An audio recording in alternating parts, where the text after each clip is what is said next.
Él era conocido como el bastardo, enfrentó los insultos y el desprecio de la gente y de los que lo rodeaban, tuvo una infancia muy dura, pero eso no significaba nada para el destino que le aguardaba. Más bien, estas dificultades le sirvieron, en un futuro, que cambiaría la vida de él y de la historia. Guillermo el Bastardo, enfrentó desprecio desde chico, debido al origen humilde de su madre. Después de la muerte de su padre, Roberto I de Normandía, los nobles conspiraron contra él, eliminando a sus partidarios uno por uno. Guillermo presenció horribles actos, como el asesinato de su tutor y el intento de secuestro en el que su criado personal fue asesinado. A pesar de todo esto, logró sobrevivir. La presencia de un niño bastardo al frente del ducado normando, no fue bien recibido por buena parte de la nobleza feudal, razón por la que, a lo largo de su minoridad, se sucedieron las rebeliones que sumieron a Normandía en la anarquía. Ante la incapacidad de los tutores del pequeño duque de hacerse con el control de la situación. Años más tarde, en 1046, Guillermo fue a sofocar una sublevación de la nobleza, y con la ayuda de las tropas del rey Enrique I de Francia, venció a los rebeldes en la batalla de Val-des-Dunes. Lo cual le permitió imponer su autoridad en el ducado. Trasladó su capital Rouenen a Caen con la intención de controlar la parte occidental de Normandía que se rebeló contra él. Sin embargo, la amistad con Enrique I terminaría a causa del matrimonio de Guillermo con Matilde de Flandes. Esto hizo temer a Francia una alianza entre Normandía y Flandes. Inquieto por el creciente poder del duque, el monarca francés lo atacó en varias ocasiones, aunque fue derrotado en Morteme en 1054 y Varaville en 1058. Además, Guillermo tuvo que hacer frente al intento de invasión de Godofredo Martel, conde de Anjou, a quien el normando acabó por arrebatar el condado del Maine, en 1064. Eduardo el Confesor, el rey de Inglaterra, era primo lejano de Guillermo y había pasado mucho tiempo con él en Normandía. Guillermo declaró que le había prometido la corona de Inglaterra, pero las relaciones con el monarca inglés se fueron enfriando con el paso de los años, ya que tras firmar la paz con Gadwin de Wessex, Eduardo decidió nombrar como su sucesor al hijo de este, Harold. El 5 de enero de 1066 muere Eduardo el Confesor sin herederos, tras lo cual Harold fue proclamado rey de Inglaterra por la nobleza.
Intentó sorprender a los normandos, como lo había hecho en Stamford Bridge. Los exploradores de Guillermo informaron la llegada de los ingleses.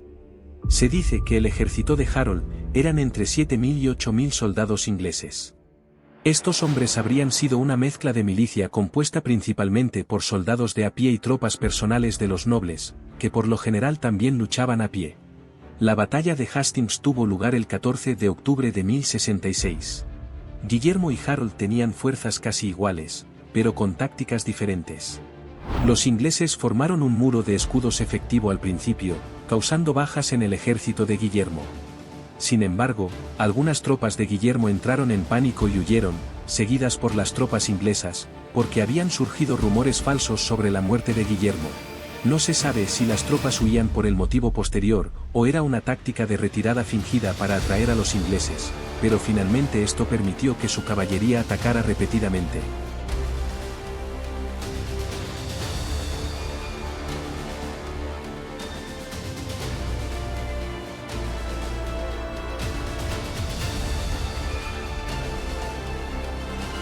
Harold murió por un flechazo en el ojo, lo que llevó a la victoria decisiva de Guillermo. En 1066, Guillermo fue proclamado rey de Inglaterra, donde enfrentó una rebelión en Durham. Respondiendo con brutalidad, Guillermo arrasó el norte, exterminando al 10% de la población y devastando la región durante décadas. Las costosas batallas y construcciones lo llevaron a examinar sus recursos, dando lugar al libro del juicio final. Este censo detallado evaluó todas las propiedades gravables de Inglaterra. Guillermo lo utilizó para establecer nuevos impuestos y mejorar la economía, aunque el saldo fue la despoblación y la ruina económica del norte. Durante su reinado, impuso una ley que establecía el toque de queda. Se trataba de acostarse a dormir a las 8 de la tarde, para prevenir incendios y posibles ataques vikingos. Esta medida, que duró aproximadamente 35 años, fue derogada por el rey Enrique I en 1103.